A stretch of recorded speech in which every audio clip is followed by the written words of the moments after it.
So here we have the Horwin CR6 electric motorcycle, made in China by Horwin, but distributed here in the UK by Artisan Electric Scooters, and they kindly lent me one for a few days to review, so here are my thoughts. But before we start, if you're new here and you want to see more electric motorcycle reviews like this and the latest motorcycle news and vlogs, then please do remember to hit subscribe. Before we get on the road though, here are the specs. The electric motor on the CR6 is good for about 10 horsepower, which is roughly equivalent to what you get on a learner bike or a 125. It does, however, have almost 300 Newton meters of torque, which are delivered right from a standstill. Obviously, it dies off as you get up through the revs, hence the 10 horsepower peak, but it does have that low down pull that you get with almost all electrics. Top speed is around 60 or 65 miles per hour, which is much better than some other electrics I've reviewed. It makes this a genuinely viable commuter for anyone coming into the city with a bit of A-road riding beforehand. That said, of course, it's still most comfortable in town at about 30 or 40 miles per hour. In terms of charging, it's possible to keep the cable in the stash in the tank, which is really quite convenient. You can then just plug it into the side of the bike and within 3.5 hours get a full charge, which is good for 90 miles or so. Other electric bikes I've borrowed, like the new NGT, had a pretty big charger to lug around, so it just isn't practical to charge at someone else's house or at work. But this is easy to do with the CR6, which is a massive bonus in my eyes. There's also enough space to store your personal belongings in there and a USB port to charge your phone. In terms of equipment, there's a 3-pot brake at the front, which is more than ample for a bike that only weighs 140 kilograms, and a single pot at the rear, which works just fine. There's no ABS, and as such the brakes are linked because of the law, so the front brake lever operates both front and rear, and the rear brake pedal just the rear brake. The forks are upside down and fairly substantial, and there's a monoshock at the rear. The seat height feels fairly tall. I don't have an exact spec, but it feels like it's around 790 or 800 millimeters, like a middleweight naked bike might be. Low seat heights on smaller bikes like this can feel a bit cramped, so I like this a lot.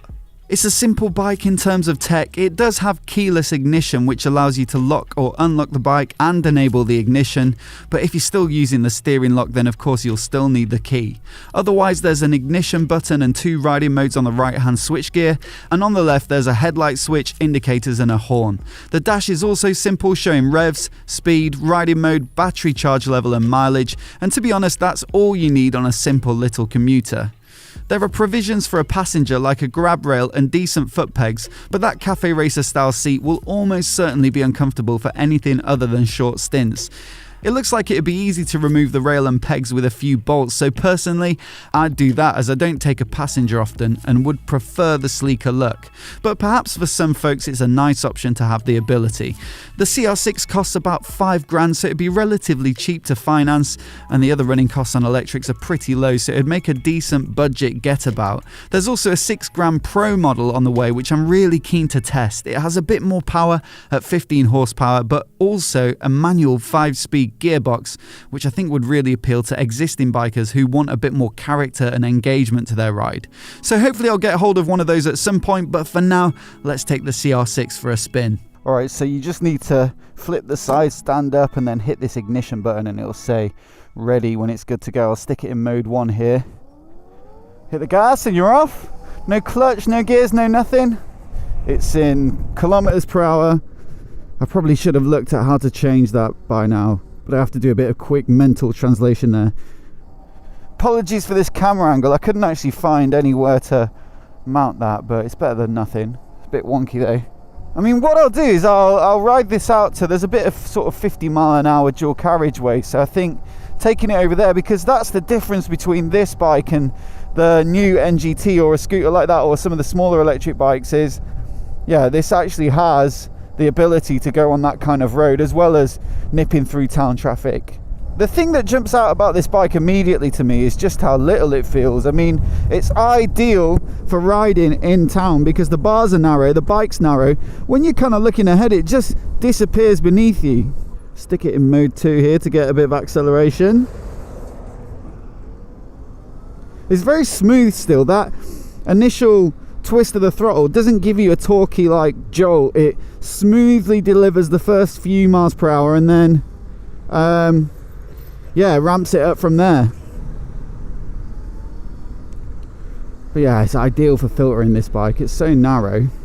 Even the pegs are super narrow. One minor complaint I do have though is that the pegs ramp up ever so slightly towards the outside, and because they're so narrow, my feet kind of end up on the little lip, and so actually I don't know how comfortable they would be for, you know, any decent amount of time, because essentially my feet are balanced just on the little pips on the end. If I had one, I think I'd probably swap the foot pegs for some flat ones. But that's not a big job really, is it? And it's probably down to personal preference a bit. Some people might like that they curve up just to keep your feet on the pegs, but because they're so narrow, there's just not quite enough space for me.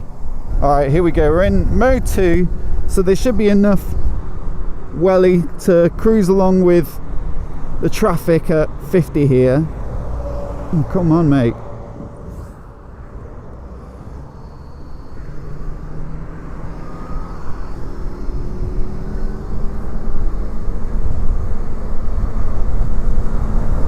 I mean, it probably lacks a bit of acceleration for doing quick overtakes or anything like that, but it's not bad at all. It can hold its own.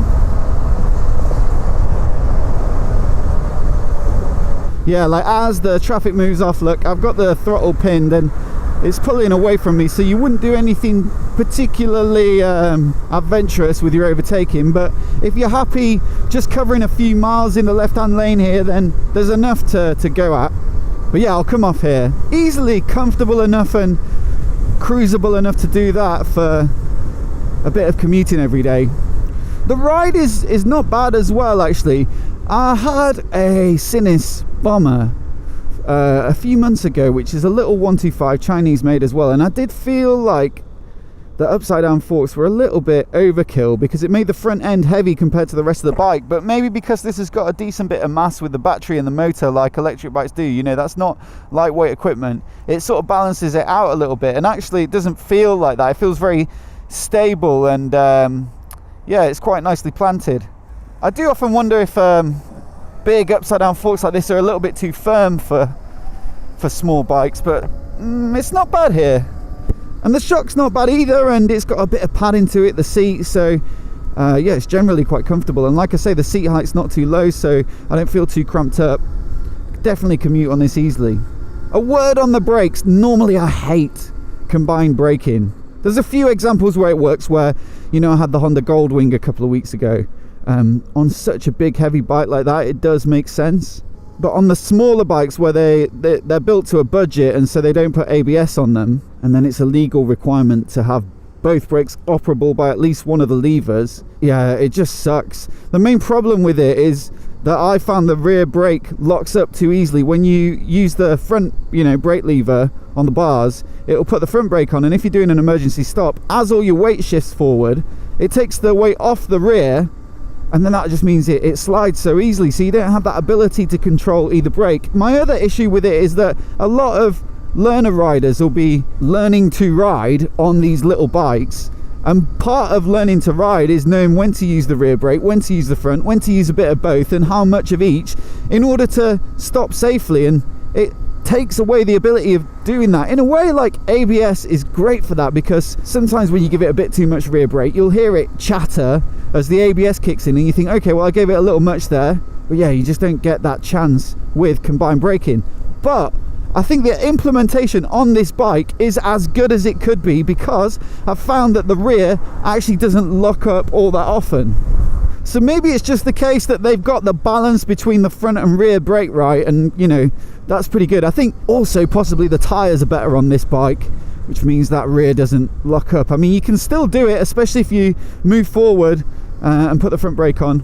But yeah, the brakes are good. You know, that 3-pot brake on the front is more than enough to stop a 140 kilogram bike quite quickly, and the feel is not bad either. Honestly though, I've just really enjoyed it as a little errands bike. I'm on paternity leave at the moment and just been nipping out to the shop to do little jobs occasionally, and it's absolutely cracking for that.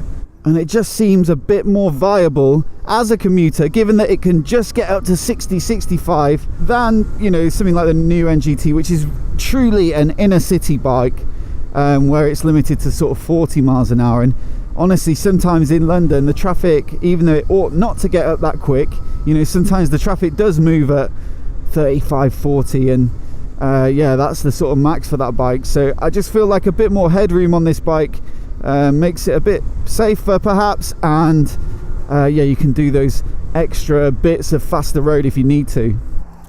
These tyres are actually sort of like flat tracker, or, you know, a little bit like semi-knobbly. Maybe I'll find a bit of gravel. Horwin actually do make like yeah, the other model that they've got coming out is more like a motocross or like, you know, enduro style bike, so it'd be interesting to check that out at some point if I get a chance. A little bit like the Zero FX, is it, or FXS, but cheaper. I saw one the other day when this bike was being dropped off and it actually looked pretty good.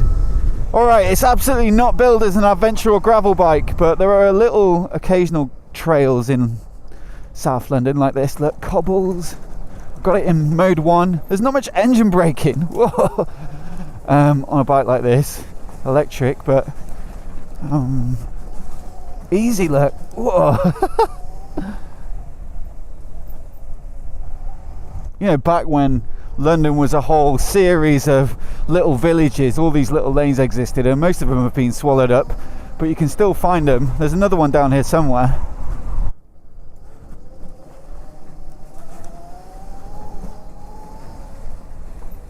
Just got to be careful of delivery vans coming the other way. Woohoo!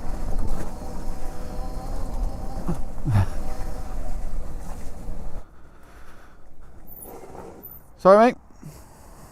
Alright, so there you go, answering the question that absolutely nobody was asking. Can it ride on gravel? Yes, it can. Thank you very much to Artisan for lending me this bike for a few days. It's been good fun zipping around on it. All in all, you know, a decent little bike. Good charging time, good range, decent top speed for a small bike like this, and yeah, I can see how it might be of use. Let me know if you've got any questions in the comments down below, and as always, if you're new here and you want to see more videos like this, then hit subscribe, and I'll see you next time.